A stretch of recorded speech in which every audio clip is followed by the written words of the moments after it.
it's the proudest day and the proudest time in the seat of a rally car, because that day and that hour and those minutes, I got the bit between my teeth. You know, I really stood up and was counted and said, this is not getting away. I remember when we pulled on our helmets and Donald says to me, what are we doing? I said, we're going for gold, Barrett. That's all was said. I can still picture that run. That was just the best run ever.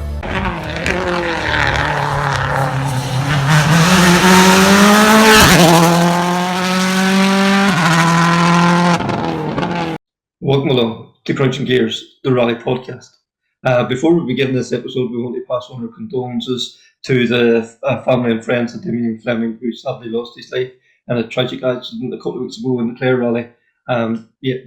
What can we say that hasn't already been said? So deepest condolences to all involved and to all the crews and the services and that was attended at the scene of the accident as well too. So Connor, it's been a tough couple of weeks, but we're back rallying with Chilie on there last weekend. Another fascinating round of the WRC. It was, and a fantastic one to watch. And again, following the coverage, I don't know, you could have been in Wales half the time. It looked more like, Rally GB, looking at the forest and the roads. But it was a great event and a well-deserved and a timely win for M Sport. Yeah, for sure. And like Toyota, unbelievable that they got the tyre called so wrong on the Saturday morning.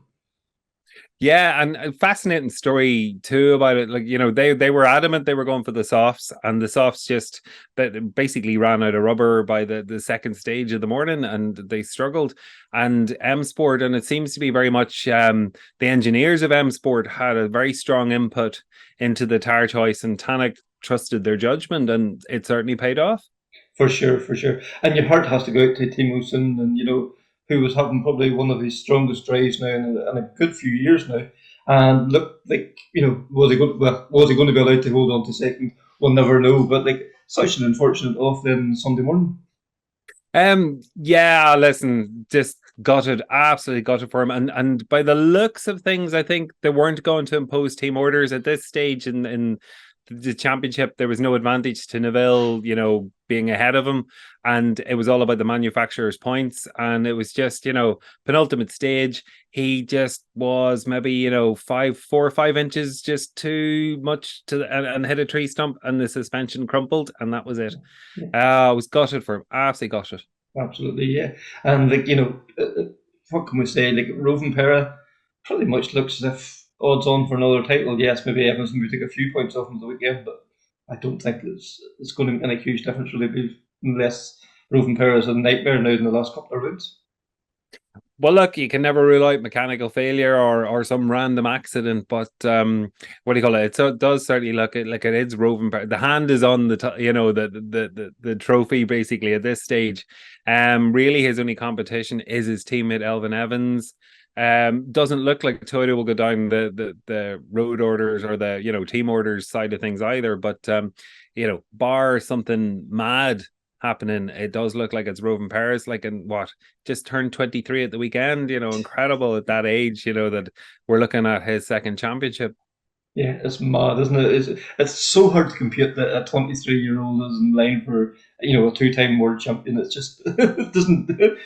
From we think, not so many years ago, like McRae was 27 or something, won his first title, and that was totally unheard of. Like there were drivers normally into the 30s before they get their first title.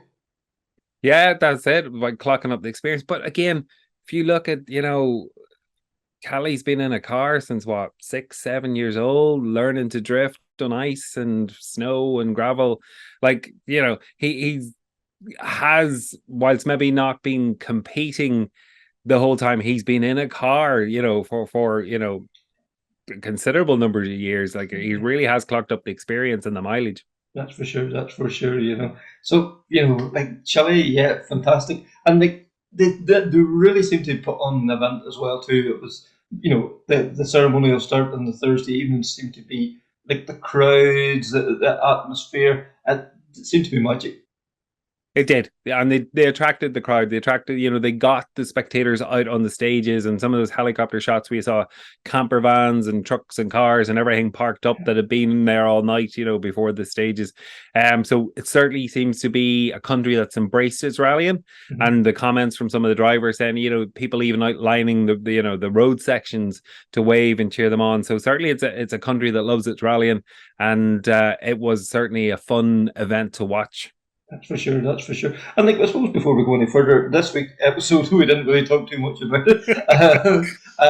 This week's episode we catch up with Meirion Evans from Wales Motorsport, not the Melvin Evans Motorsport, the Wales Motorsport, who last week announced that they were running Chris Meeke in the RAC Rally. So that's going to be Chris and Paul Barrett and the one team together. That's going to be great crack. We're also going then is Michael Gilbey, who joined us from M-Sport, giving us his thoughts on the British Rally Championship. And then we all talked to Kyle McBride and Liam McIntyre, who took the junior section in the recent Track Rod Rally. And then to finish up, then we catch up with Larry O'Shea and Liam Mackey from Carrick-on-Suir Motor Club, who give us their thoughts on the final round of the Forestry Championship.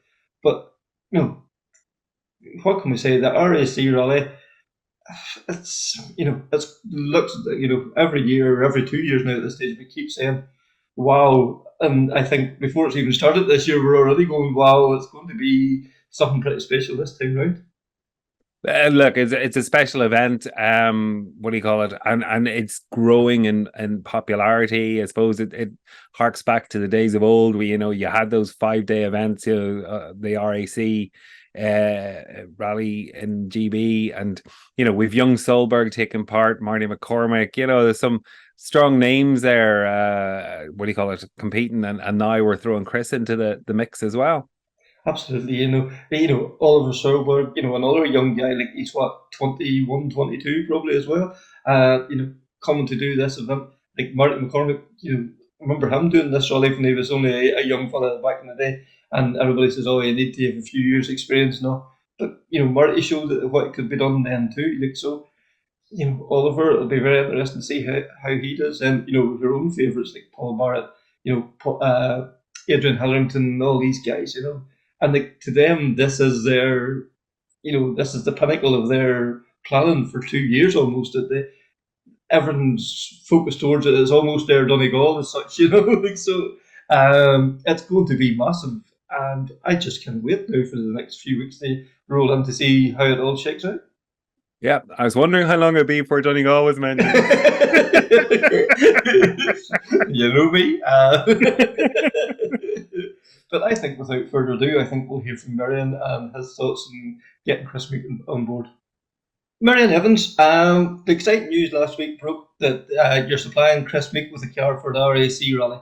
We were already anticipating the RAC this year. It keeps getting bigger and better every year. We have our own local guys, Adrian Hillerington, Paul Barrett, and then the likes of Pritchard and these guys who all want to win the rally. It's on their big bucket list. But now we have Chris Meeke, Oliver Solberg. It's going to be epic this year, really, isn't it? Oh, massive! It's probably one of the best, biggest RACs I think to date, possibly. From my era, anyway, from however long I've been involved with the RAC, it's definitely the best entry list you will see, and the RAC never disappoints. Whenever it does run, it never disappoints. And as I said, this year we'll probably top that with the names that are on that entry list. It's going to be epic and massive. Yeah.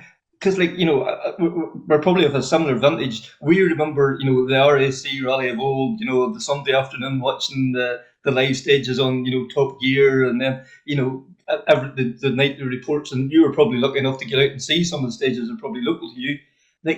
This rally has really encapsulated those memories, those vibes, and to get a chance to relive them. It's become more than the sum of its parts, the RAC Rally, hasn't it? Yeah, for sure. Obviously there's a bit of talk being, who wants a WRC to come back to Britain when you've got the RAC maybe overtaking it. In some ways, it's definitely the RAC is definitely rising. It's going bigger, it's going stronger, and I'm sure it'll continue to go bigger and stronger again as the years go by. But yeah, definitely this year is going to be one hell of a year for the Roger Albert Clark. That's for sure. Yeah, and also here in the north of Ireland, a couple of weeks ago, we were privileged to see your new build, the Paul Barrett car, over doing the Bushwhacker, and the buzz that created. And now a couple of weeks' time, he'll be going to the RAC. He's going to have a new teammate, Chris Meeke, and we know what Chris Meeke means to rallying, what it means to motorsport. That's going to ratchet up the levels even more again. Oh, definitely. I'm not sure how Paul's going to take it, but yeah, no, he's Paul himself. He's a warrior. He's a fighter. He'll give his best, like all of them will give their best. But yeah, Paul will give a good fight up to anybody, anytime, anywhere, and he proved that last time. To be fair, and I think I said so that. Paul comes across the water and he goes fast everywhere. You've got people this side that go quite quick in there, where they know, but Paul goes quick everywhere. And again, he'll be no different this time round. With Gordon Noble by the side of him again.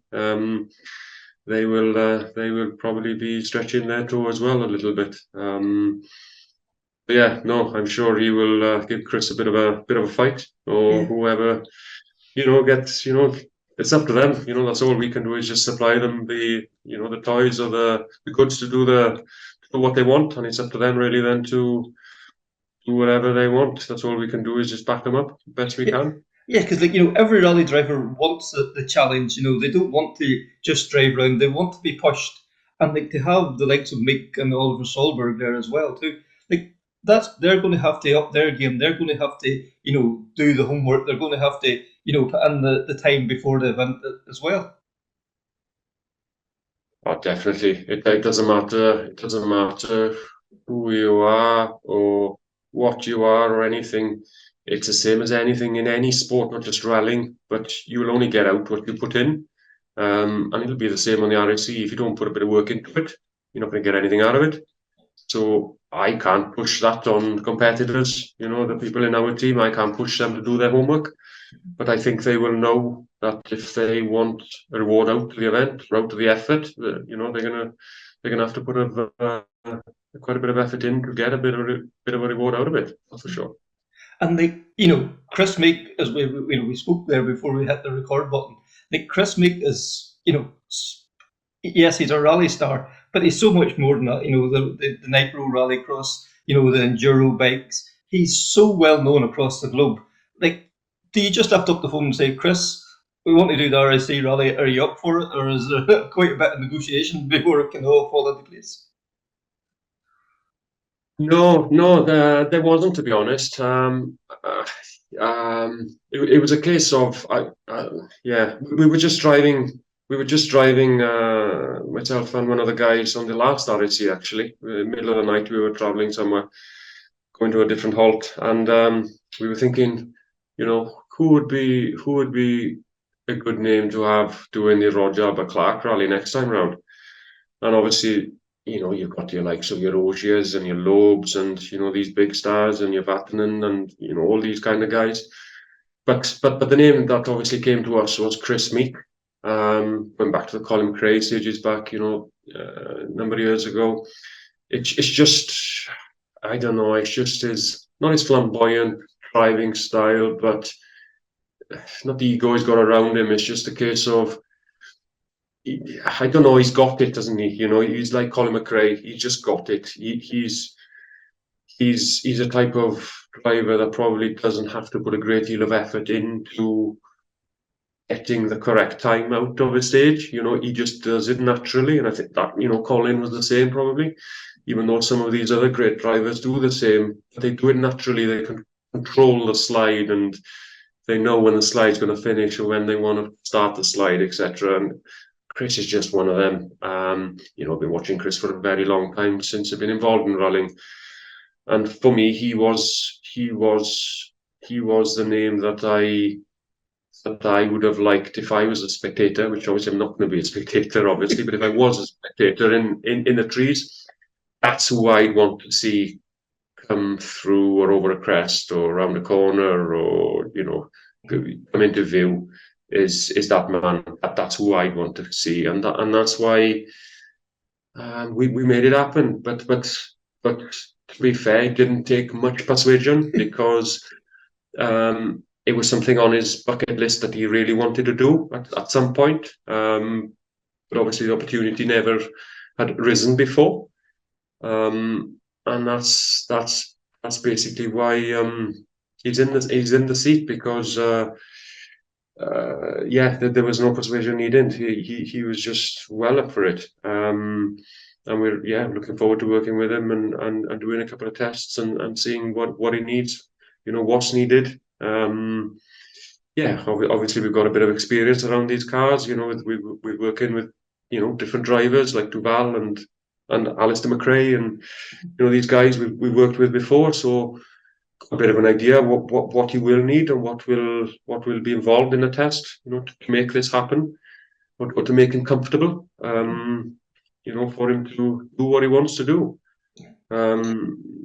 Took no persuasion at all, really. He was well up for it. And one thing I was quite not surprised then, obviously, because he's an Irishman, but he was quite down to earth to talk to, very, very straightforward, simple, easy, like one of us guys. Even though he's a massive name in world racing, rallying, whatever you want to call it, all this kind of stuff he's been doing, the Dakar and everything, he's still a down to earth guy. And it's quite important, when you go into a 5-day event like this, that you can actually click with somebody and make them feel at home in their car and whatever, and just give them what they want and what they expect, really. So that's quite important.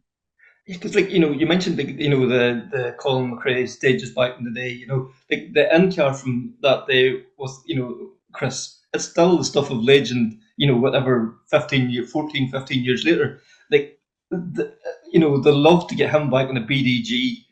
It must be phenomenal out there. The interest this is going to create around the event is going to be mind blowing. Every year or every 2 years now, the RAC keeps getting better and better, but this is going to take it to another level, I think. Definitely, I think it's another level. I think this year, the RAC keeps producing excellent events, every couple of years. And I think this one, it is topping already. It is already topping what has been in the past, and I'm sure it will keep on growing.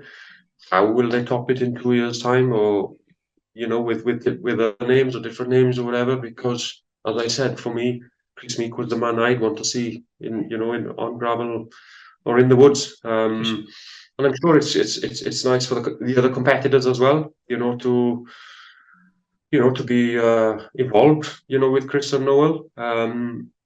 And just, I don't know, pace themselves with them and just go up against them and see, just shrug your shoulders against each other. And what can be any better? I'm sure it'll be a great event come a couple of months' time. Yeah, and we can't forget Noel in this equation as well too. Noel, Tarmac champion this year. 2 years ago in the RAC, him and Ocean were up challenging for the lead, and as well too. So Noel's a very vital part of this team as well. Oh, definitely. That's one thing you cannot forget about. A co-driver is extremely important to any team, any rallying, no matter what length it is or what's involved. So I shouldn't say this, but I'm not saying there's a lot of weight on Noel's shoulders, but he's done it before. He'll know what's needed. He's been at the sharp end of it before, so he'll know what's needed. He'll know what to do, and there's a fair bit of weight on his shoulders, to be fair. To not just to control Chris, but to just to negotiate with us as well, and tell us what they need, or how to improve something, or what they want to try, or it's quite a bit of pressure on Noel, and there's a lot to it. People don't think about when you go into a 5-day 5-day event. It's not just the car and the driver and the co-driver. There's things to think about, like nutrition, feeding yourself, your own body, that kind of stuff. That's quite important, because it's not a day or two. You can wing yourself through a day or two, with your body. When long days, 5 days long, you've got to look after yourself as well, your own body. That's pretty much up there that you got to look after. And I'm sure Noel, he knows all about this kind of stuff, and he'll be well aware. A couple of weeks before the event, we'll send some diet sheets out to all competitors of what they want, what they expect, what they want to feed themselves, to keep themselves what they like, etc. So they'll go out a couple of weeks before.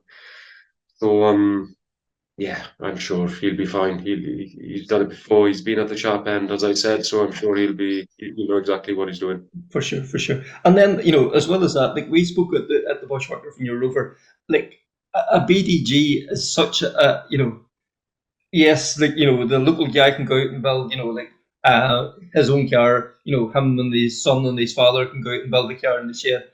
It may not be exactly the same spec as the car you're producing, but it's not going to be a million miles away. That's the great thing about the Mark II Escort. It can be anything from like a 1600, like a 2-litre car, a 2.5, historic spec, all the toys and buses on it.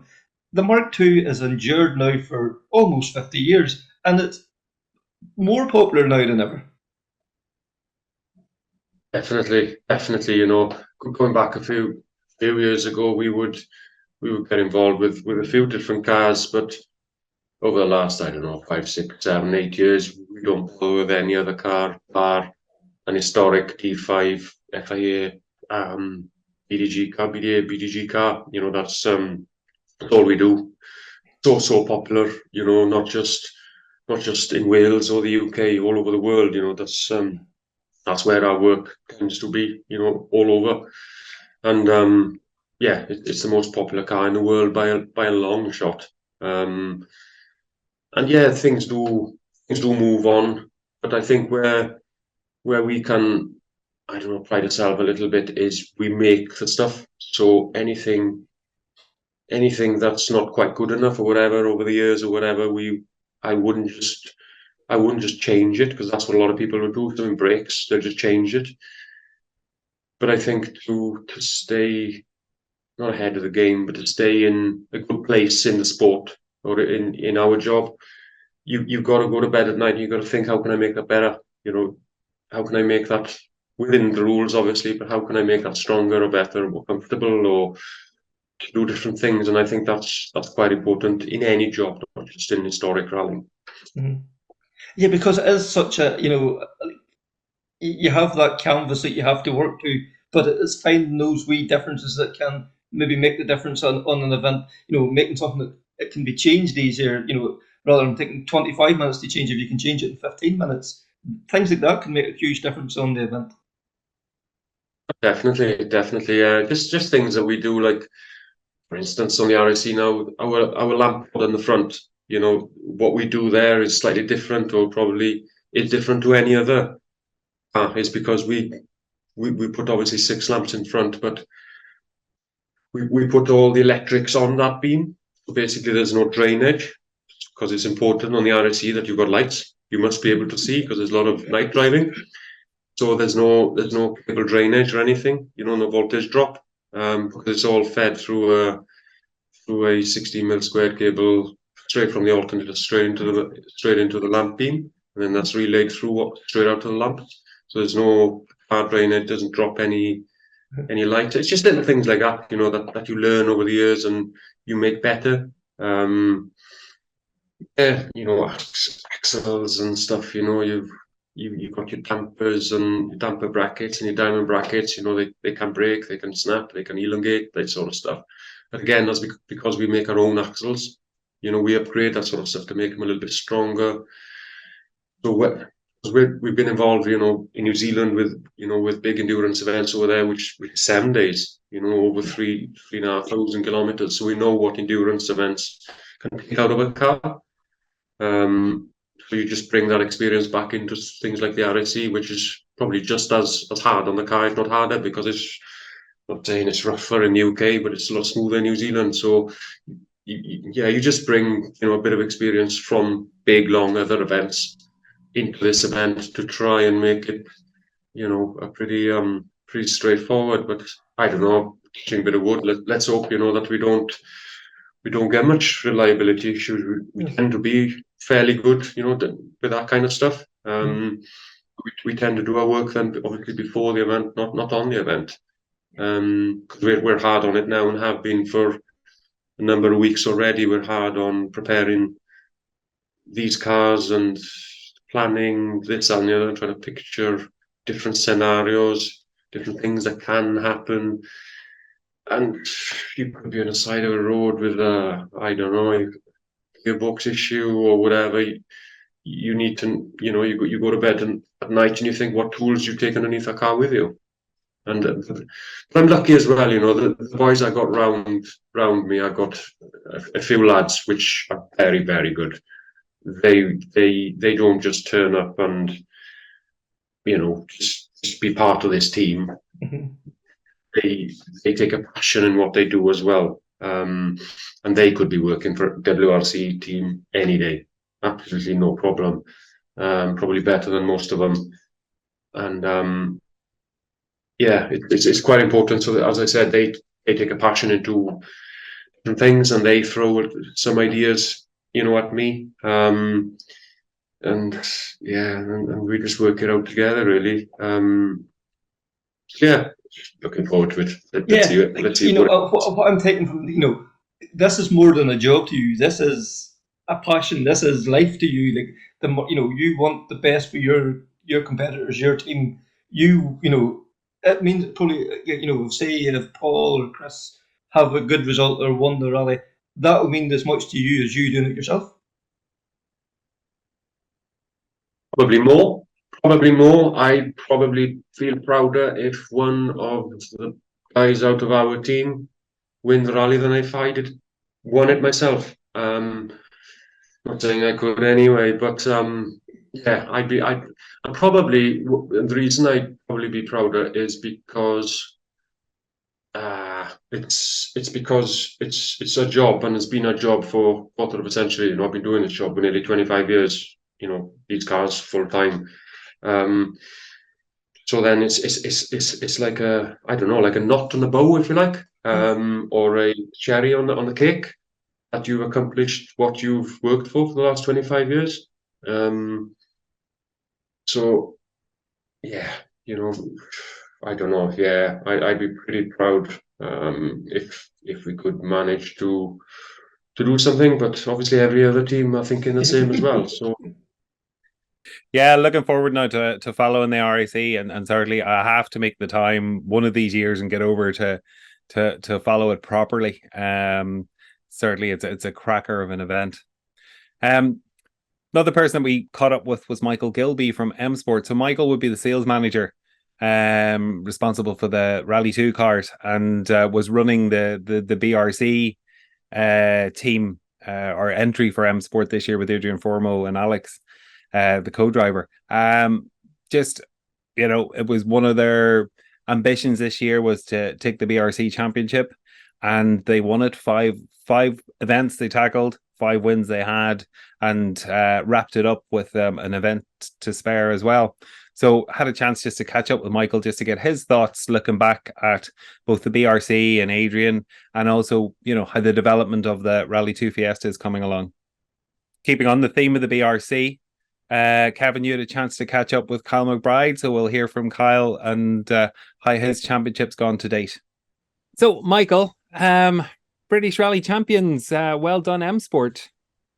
Thank you very much. Thank you. It's as much as everybody kind of expected Adrian to do the job. It's still been a lot of work from a lot of people on our side, and it's quite nice to be sitting here having got the job done without worrying about going to the last round as well. So thank you very much. And I'm sure there was probably, several strands to this. One was Adrian taking a step back from, top flight WRC, testing and development of the Fiesta Rally 2. And also, I suppose, EMS were wanting to show the capabilities of the car as well. Yeah, you've really, I think, identified the three main objectives at the start of the year. But from my point of view, the biggest thing has been to demonstrate what the car is capable of. Certainly on national level rallies, and also the excellent job that Adrian's been doing in WRC2. It's nice to be able to demonstrate that the car that I have to sell and the parts for my day job is actually competent, capable, and able to mix it with the cars that everybody else is selling. And basically over the year so far, I think it's 13 events that Adrian has competed in between the BRC and WRC events as well. Like, to have the same driver in the same car, that must be fantastic for a consistency of feedback. I would say so. Certainly, yeah. I know that the engineers love working with him. He gives great feedback, and you can see really in the last 18 months, certainly since Finland last year, where we brought the new rear geometry and aerodynamics package, the steps that we've taken with the car since then have made it go from, maybe it had a little bit of a struggle. It had its moments, but it's now a car that works well in all conditions, and Adrian's been a huge part of that. And you mentioned all conditions. You really have had a wide spectrum of gravel, different types of asphalt, rough, loose gravel, big stones, everything. The whole remit. When it comes to each event, is it a very narrow focus on particular things to be tested, or is it kind of just, is the testing wider than that? Well, we're quite limited by homologation in terms of things we can change, as I know you're aware. But yeah, there's certainly specific focuses on some events. Certainly, you mentioned the sort of surviving really rough rallies, but also then really making it a very racy car on tarmac. No, you're right. There are a lot of different parameters that are considered and have been tested this year. And you've said absolutely right that the car has been shown to be quick on all sorts of different rallies. So you saw that Adrian was running really well in Finland this year. Then surviving right up until the final stage, unfortunately in Sardinia, to be setting fastest time after fastest time and leading on merit. And then even looking at the British Championship, to be mixing it on Irish tarmac against experienced Irish competitors, the cream of the ITRC, and then going over to Ypres and mixing it against the regulars in the Belgian Championship. And we had Stéphane Lefebvre come over. So yeah, it's been a fantastic year for that. And yes, we've really been keen to prove that the car can work everywhere. Yeah, and you mentioned Sardinia, and I think that was Adrian's only DNF, and that really, to be honest, was weather conditions as opposed to driver error or anything like that, or mechanical. For sure, and it's one of those that, he slides a couple of inches in a different direction, and we're talking about how he won the rally rather than unfortunately got beached where he got stuck off the side of the road. It's one of those, and as much as it is nice to celebrate great results, it's also nice to the people who are interested in purchasing and running these cars, they're looking at the timesheets as much as they're looking at who's standing on the top step of the podium. And you mentioned Ypres and Ulster, and I suppose with those two events, it did bring local competitors with local knowledge. I suppose that ups the ante for both the team and Adrian with, around, the competition and wanting to win and beat the locals.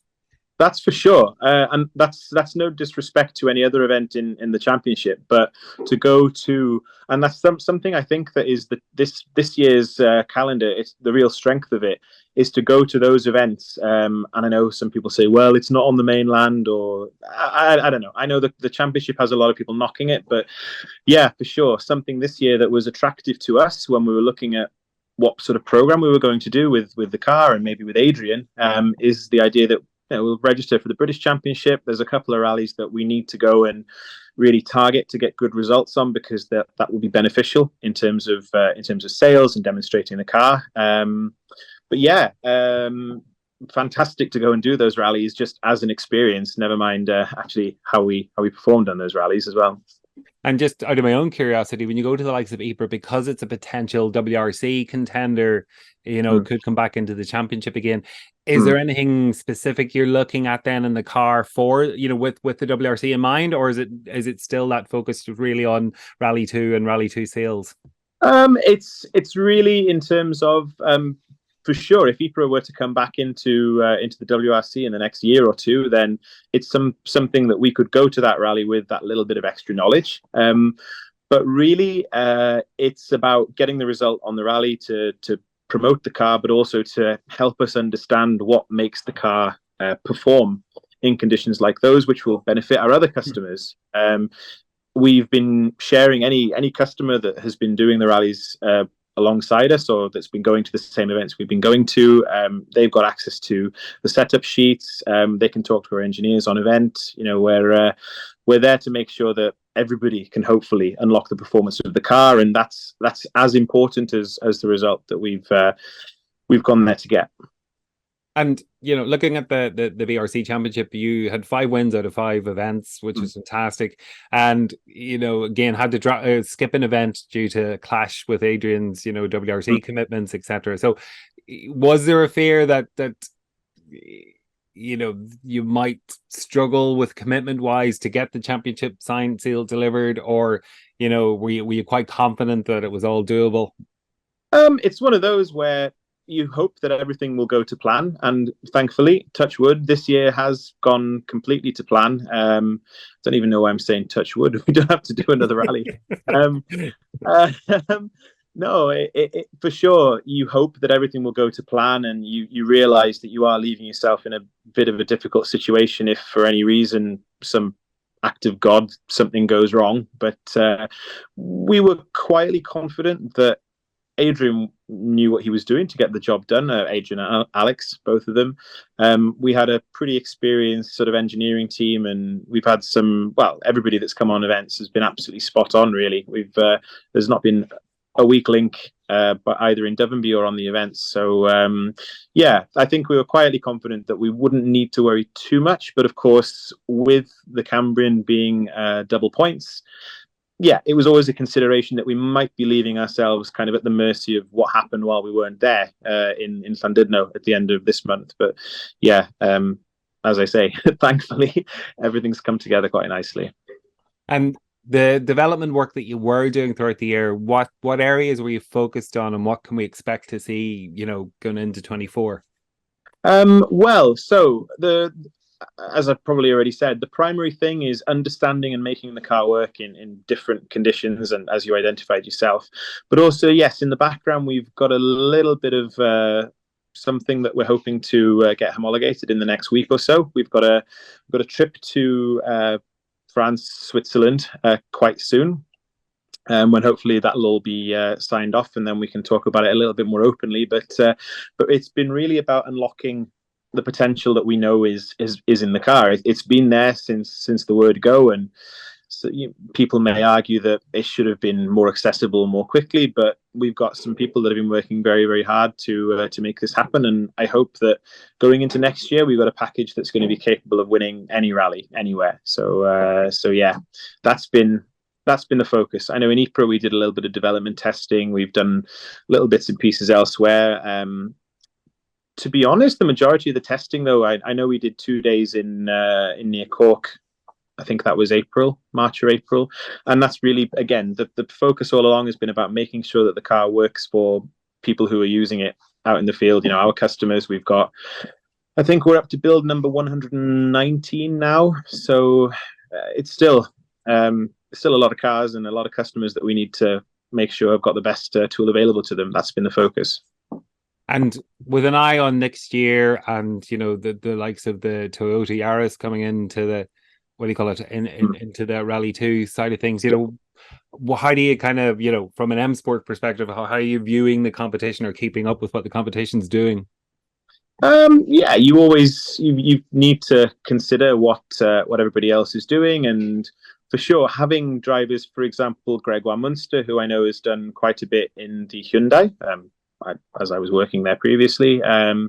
Then you've got a variety of other drivers. We've got a couple of guys who are doing quite well in Sweden. We've got guys who are obviously very competitive in the UK in the various national championships who've got experience of other cars. So yeah, you do keep an eye, and it's good to get feedback of what competitors are doing. But at the same time, I think sometimes you can make mistakes if you're focusing too much on what everybody else is doing rather than focusing on just extracting the maximum from your machinery and your people. And really, this is what the goal has been this year, is getting the most out of this car. I know I sound like a broken record, but but yeah, that's the most honest way of saying it. It's interesting to see the new testing videos of the Toyota.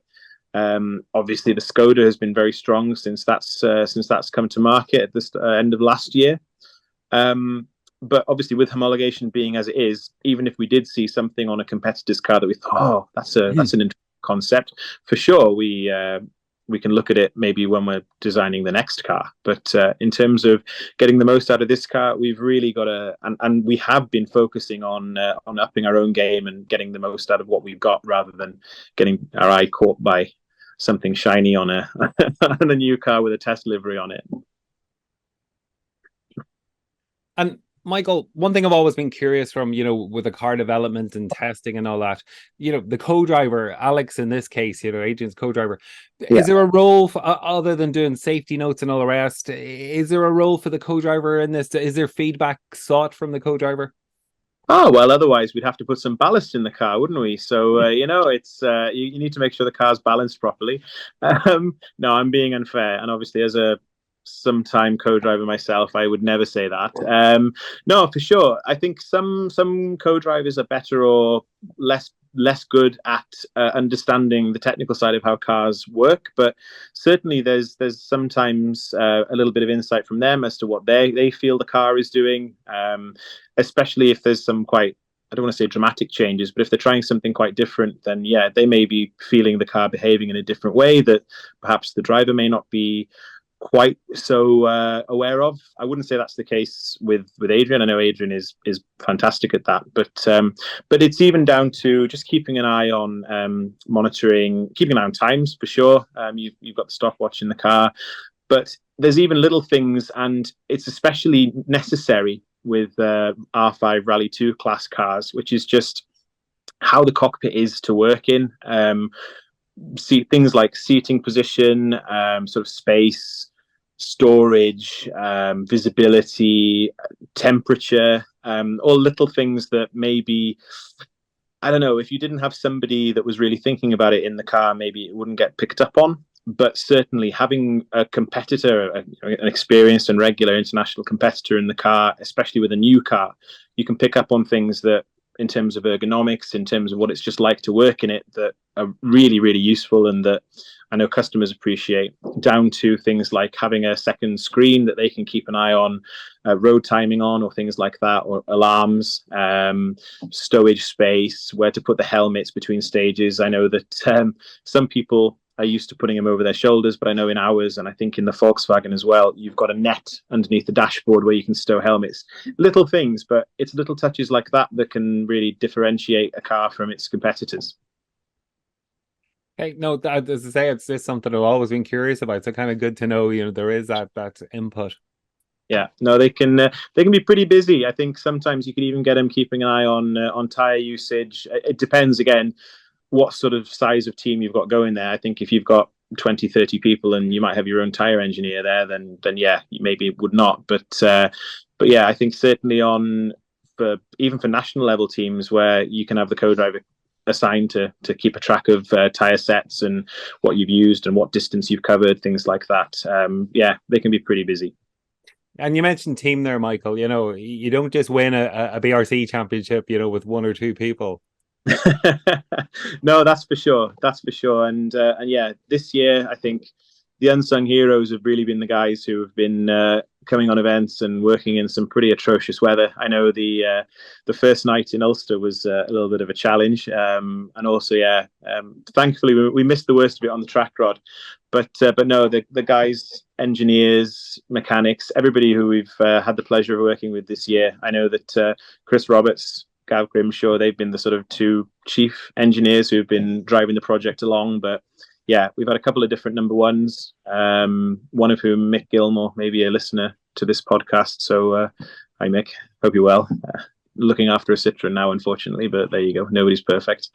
It's been, for me, I know that as a coordinator, sometimes it can be a bit of a challenge, but this year has been really straightforward. Everybody's made my life pretty easy. So I don't really deserve very much in terms of credit for this. It's been everybody else's effort. Yeah, Kevin, thanks for having us on there. Aye, for sure, it's a different experience. Not often you get to kind of experience something like that.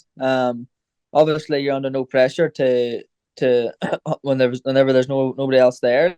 But you nearly have more pressure because it makes it a little bit difficult knowing that you can't afford to make a mistake. And when you're not in a race, it's very hard to pace yourself and get into a good fast flowing rhythm. But no, it's an interesting weekend, and it's good to experience that, like, for further down the line. Even like if you're going into if you're like racing down the line and you're ahead, if you're in a lead, a big lead, like, it's good to try and manage the lead. But no, we're happy enough, so we're. Yeah, and Liam, from your point of view, like, Kyle talked about there, not the same pressure, but a different kind of pressure. Like, I suppose that's part of your job too, is kind of keeping the reins pulled in when they need to be and letting them loose when they need to be as well. Well, that's the thing. Yeah, well, really, the goal was just to get a finish.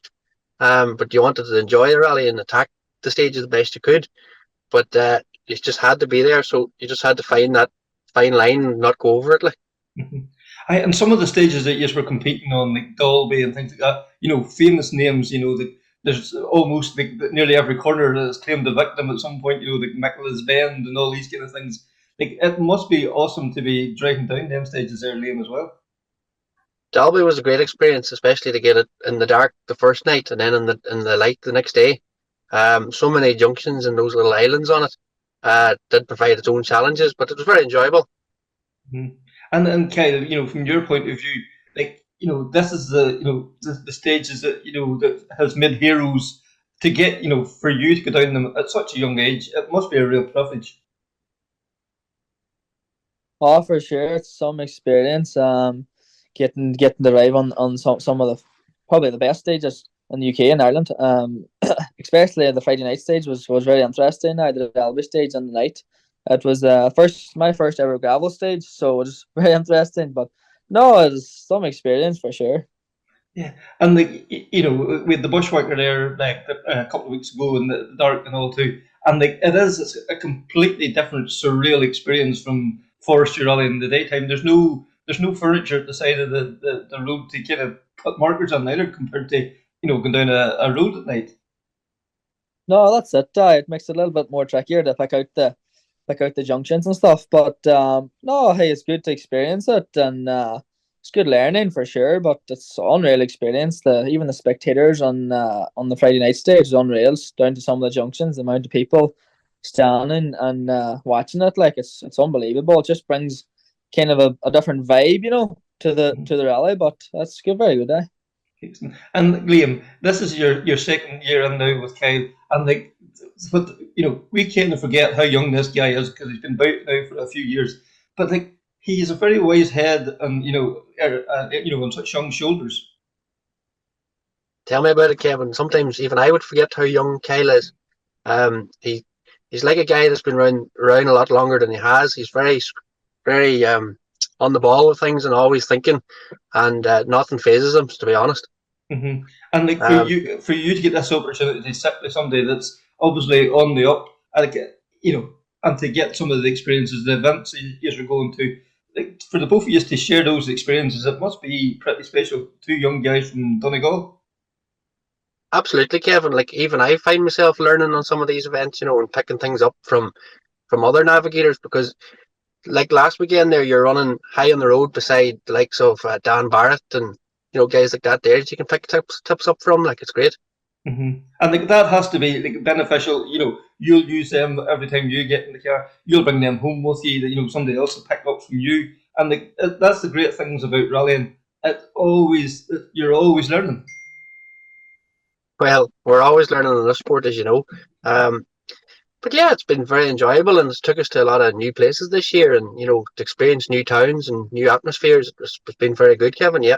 Yeah, and like to get to the chance to compete in Belgium and in Rally Carrick-on, like Belgium was around the WRC a couple of years ago. Carrick-on looks as if it's going to be in the ERC next year. Like this is like it must be pinch yourself moments at some point. That you're sitting on the start line of some events. It can be, yeah. And when you're doing the recce, you start to recognise places, and I'm like, I've seen this on TV. And then to be doing the recce of them stages and those classic stages like Kemmelberg and stuff like that, and over the cobblestones, and likes of Ypres with different surfaces. You have concrete, cobblestones, you have the tarmac. It's every stage is a new challenge, and it's all learning. Like, yeah, and Kyle, like from your point of view, a few years ago you were in the Junior 1000. Suddenly you're competing on stages that were around the WRC and likely to be ERC. Do you find yourself going, how did this happen so quickly? Yeah, for sure.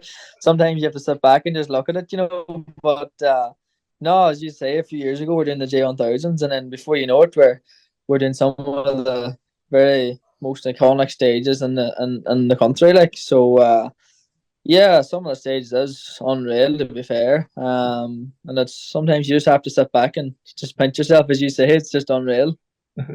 And then like we seen a few weeks ago, Will Crichton and Meirion claiming the JWRC title, and like this is a guy that come up from the Junior 1000 in Northern Ireland and all, and it shows the pathways there. That must give you great heart to see, and having the Motorsport Ireland Rally Academy backing you, that they showed that this is possible. Oh, for sure, yeah, 100%. Yeah, fair play to William and Liam getting it. It's an unreal achievement, but it just shows you what the work that the academy is putting in, and yeah, it's great to see an academy member take that title, and yeah, there's probably going to be plenty more of them for sure. It's looking good. Yeah, because we're looking from the outside seeing what the work you guys are putting in the academy, and to be in the middle of that, they're getting this advice and the tips that these guys are giving you that are allowing you to develop not just as a rally driver but as a person. Like, it must be fantastic to be part of all that there. Oh, it's a fantastic opportunity, Kevin. Yeah, the knowledge that the whole group has. Like, we can just bounce questions off each other members, that the knowledge they have, and they'd have knowledge. They'd be asking us questions. Like, so everybody's sharing different experiences, and everybody's trying to improve each other. But like, yeah, it's unreal to be a part of, and it just goes to show you the work and the effort that everybody's putting in. It is paying off, and it is unreal to be a part of, for sure. Yeah, and like Liam, you're getting the benefit of being in of the Rally Academy as well. Like, you've seen what it has done. Like, this is like world class, really, isn't it? absolutely, everything's done to the 10th, and it's great to be involved in the team and see how things go. It's a different approach, before and after the events, and it's very interesting. Yeah. And like like you talked about, you were learning things from Dan Barrett. You're obviously picking up things through the academy that's helping you improve. Like, have you changed your diet because of your involvement with Kyle and all as well? Yeah. Well, I would be lying if I made a big effort on my diet here. To be honest, I'm lucky. I stay light and stuff, but I do find myself watching myself a bit more now before events and staying, just keeping an eye on things like that, staying hydrated. And Kyle's been a help to me and showed me things he's learning through the academy, and I have been, slight changes and stuff, and it's improving as the year goes on. Like, excellent. So the JBRC has gone down into the final round now in a few weeks' time. Kyle, it's not over yet. It's going to be a difficult task, but we all seen with rally, and it's not over till it's over. Yeah, it's for sure. It's unbelievable to take the championship down to the last round. especially only been my first year competing in the junior BRC. The start of the year, I'd never expect to be this far in, but no, it's going to be interesting. It's going down to last round, and yeah, it's going to be a big challenge, but no, it's definitely not over till it's over, as you said, we've seen like so. Yeah. And like Liam, from your point of view, like, will there be a different approach to the last round of the championship, or is it more of the same? I think it'll be business as usual. We have a job to do, and hopefully, it's going to be a challenge, whatever way it goes. But we have to be there in the evening time and see how it pans out. Mm-hmm. And like as Kyle said, it's his first year, at this level, and you've seen from the inside the car how much he has developed over the year. Like, this guy is destined for great things, isn't he? I believe so, Kevin. I even realised between each event, there's been an improvements in Kyle driving and his form and the setup of the car. The car is getting better each event, and Kyle's driving's improving each event. And it's strange to notice the differences each. Sometimes some drivers you wouldn't notice between events, but you notice Kyle moving on each event. It's getting forward and forward. As each rally goes, like everything's been moving forward since I've been on.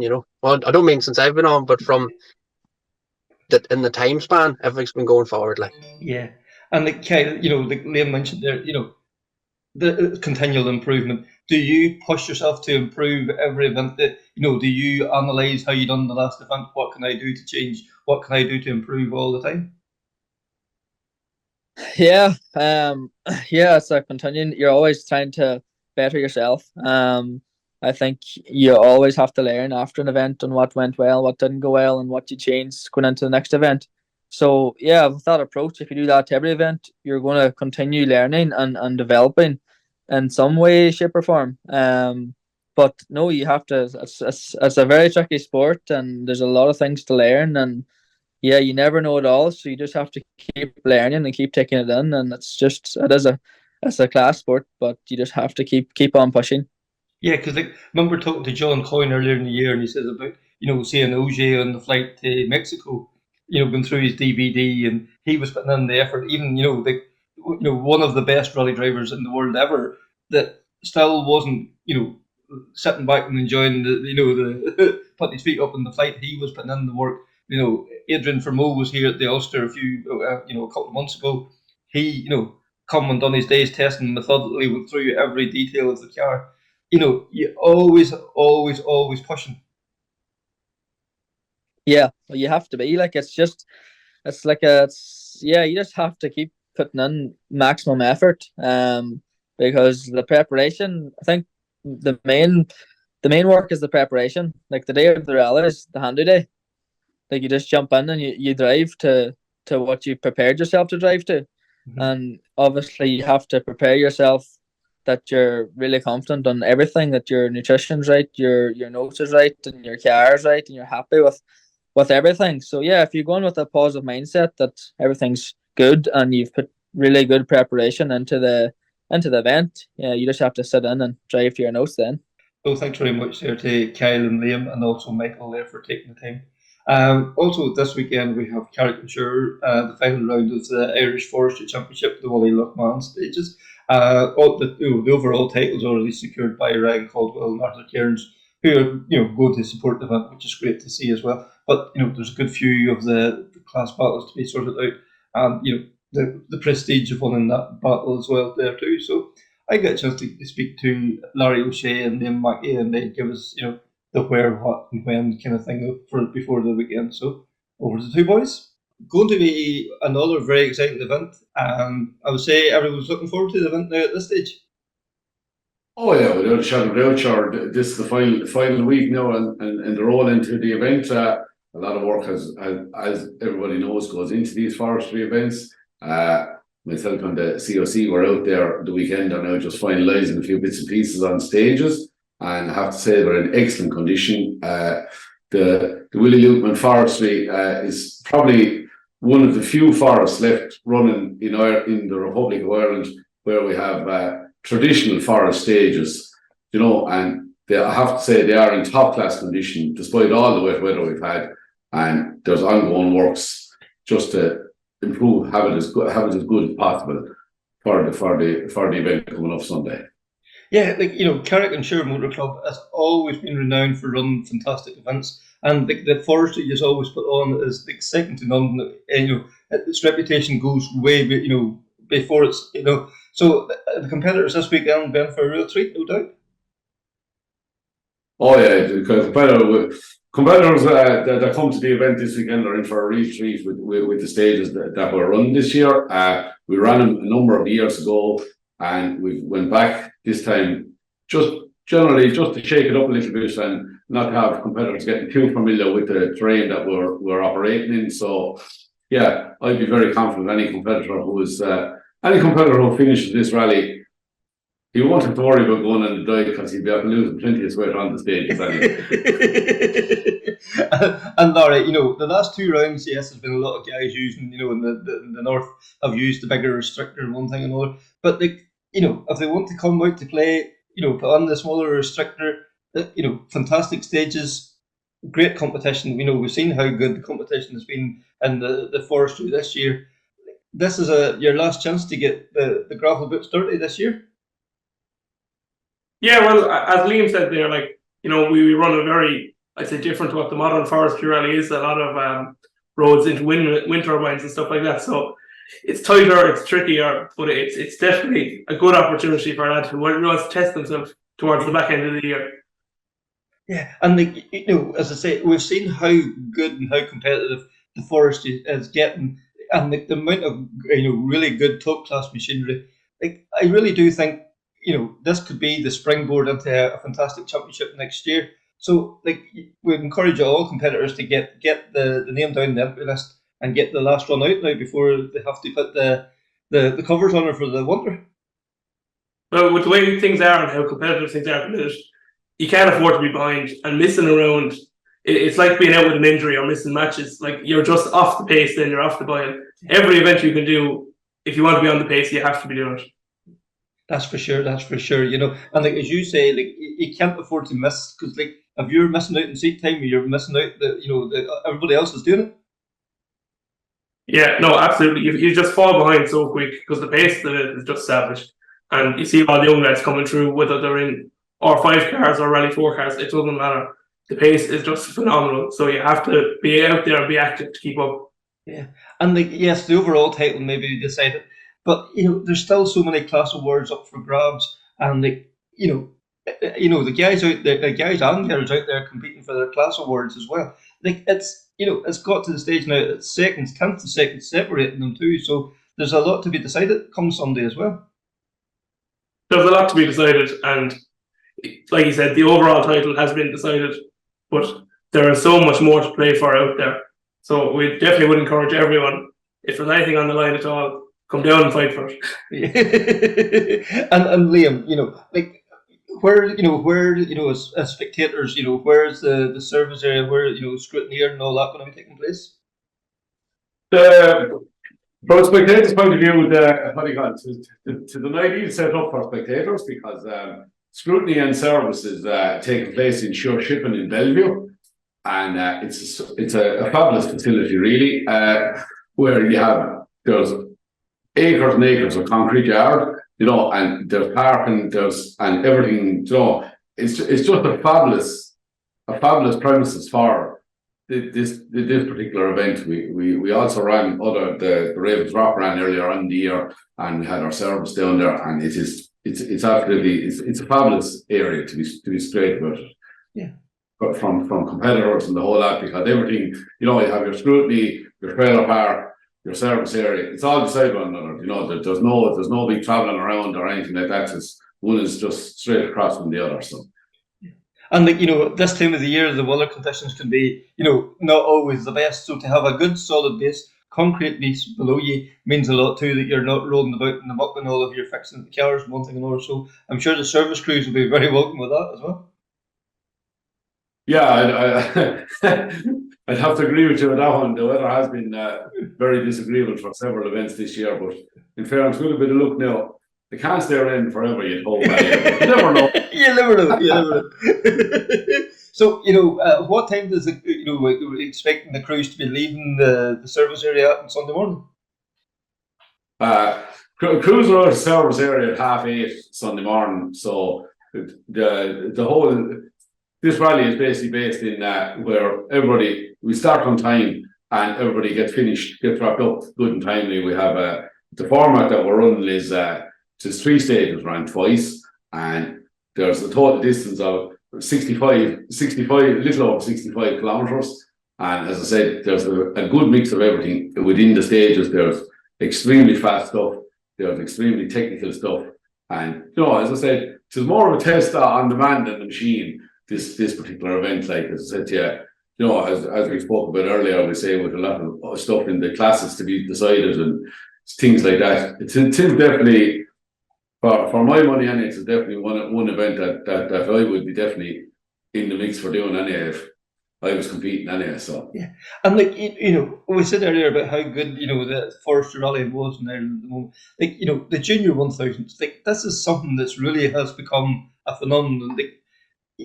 From humble beginnings, now there's 10, 12 competitors doing each event, and those are going to be the stars in the next few years. Well, sure, without a shadow of a doubt, like the guy you see in the J1000 this year, he might be 14 or 15 or 16 years of age. Like that's the guy in 3 or 4 years' time could be traveling down the stage in an R5 car. Like it's just the progression of it. Like we say, and for guys to be able to gain that experience, the J1000 class is a serious class. It's a serious competitive class between the boys that's at it, and like when you do stand back and take a bigger look at it, like the experience that these boys have before they get into, we say, the more expensive cars, like they have a vast amount of experience in comparison to what guys who have went before will have at that age. Again, a guy is turning 17 or 18 years of age, particularly once he turns 18, we'd say, So yeah, I definitely think that class is a great class, and it's great to see it being so well supported as well. So yeah, and we even look at this year, like Will Crichton, who done the Junior 1000 in Northern Ireland, whatever, last 8. No, well, not even 10 years ago, maybe it is about 10 years ago, as a junior world champion. So it shows that the progression's there, that the support is in place, and the MI Rally Academy. We keep beating the drum about the MI Rally Academy, but if you shine in the Junior 1000, there's the pyramid there to take you right to the very top. Oh yeah, it is without a shadow of a doubt. Like it's, as I said, like for a guy to have the facility that a guy or a girl of 14 years of age can sit in a rally car, with the experience of a navigator, and experience the whole rallying thing, and like as I said, they have 4 years of rallying done before, we say, come out of that class, and the natural progression, we say either the MI Academy, you know what I mean, like, and so on and so forth as it goes along, like as I said, that's a phenomenal amount of rallying to be able to do, between either the forest or the tarmac, you know what I mean, like, or the different events that they can do, like, you know what I mean, like, so it is without a shadow of a doubt, brilliant, great stuff altogether. And Larry, Sligo Pallets is sponsoring the championship this year too, and I love the wee interviews that Deirdre and Cian do there, as the crews are going in and out of service and one thing and another. Like that's really brings the personalities out in the drivers and all too, and for the young guy in the Junior 1000 is treated the same as the car, boy leading class 12 or the overall winner of the rally. Everybody's getting a chance to mention their sponsors, to say how they're getting on, and that kind of thing. I think that's bringing a great value to the championship as well. Yeah, well, it makes it a very professional setup, really, that everyone coming down has their say and they have to see what they thought of the stages, and it gets them used to that platform and that layout where you have to be, socially vibrant. And we see people have gone before, like Craig. Like one of his biggest things was how socially vibrant he was. Yeah, that was one of his shining qualities, and it's all stuff like that. They're the small things that just help progress you and bring you along and get the sponsors, get whoever it may be into back here and help you along to what is now a genuine career path. Yes, for sure. That's for sure. And like, your own motor club is no different from every other motor club. It's the sponsors that's making the event happen for yourselves on Sunday as well. I'm sure you want to give a shout out to them as well. Yeah, we have to give a shout out there. We always get great support. The Shoreway group are a great supporter of the club, James Coleman and Pascal there, Krunching Limestone Quarries. And as well, Endo O'Brien, Shore Shipping, like Liam already said, has given us the use of the yard and the Rue Glen Hotel. All long-standing partners of the club. We really, really, I think we're lucky that we are able to do this, where we bring in long-standing partners and aim to set up for life, really. Yeah, and obviously because you're bringing value to the sponsors, they keep returning again and again. So Liam, you're providing good value to the sponsors, and it must be heartening to see them keep coming back every year. Oh yeah, without a shadow of doubt, sure. Like without sponsors, like every club, a club is not viable without the sponsors. And as I said, as Larry mentioned, we say, we're very lucky in this part of the country in the sponsors that we have. That they're rally men. You know what I mean? And women, and they don't have come on board. They're full on board at every event, regardless what the event is. They're full on board. There's never an issue. The hotel, the Rue Glen, and all that good stuff. Fabulous food. Accommodation, all that stuff. And. As I said, Shore Shipping are always there for us, have been there for us down through the years. As I said, as a facility, it's world class. You know what I mean? You could run a WRC event out of Shore Shipping in the morning, no problem whatsoever. That's the sort of standard it is. And have that facility available to you. We're very lucky. That's about the size of it, So for sure. And yes, entry's now closed. This morning. This is Thursday. This will be going out on Thursday. So we're a top class event and top class entry as always. And if people wants to go, and get involved in marshals and anything like that, there, I would say you're always looking for marshals and always looking for people to help out. Yeah, absolutely. Never turn away help. Yeah. And anyone who wants to get involved, anyone who wants to get involved, I would say that our Facebook page is always a good stop by. Carrick-on-Suir Motor Club, or as the sport of the app, use the code CarrickFR23. You'll find all the information you need there. If you do want to come along and give a bit of support, Chief Marshal's phone number, Stage Commander's phone numbers, all that stuff is all there. And like we said, any help we can get, we're always happy to take it. Excellent. And then, just to wrap things up, I suppose, for the ones that just want to go out and spectate, there'll be a programme available, I would say, on the day as well. There'll be a programme available, and it will only be for sale in the service area, so that's Shore Shipping Bellevue Port. But it's just a map and a very brief programme, just something nice and simple, but it's more than enough for what you need. So thanks very much there to the two lads, and all the best to everyone competing in the Wally Lochman now at the weekend. So Connor, that is season 2, episode 30. So another one in the can. So please like, share, rate, subscribe, all those things. You find us, in all the usual places like YouTube, Spotify, all them kind of places. Where we're at. If you have any suggestions, please contact us through social media. Our pages on Facebook, Twitter, and Instagram.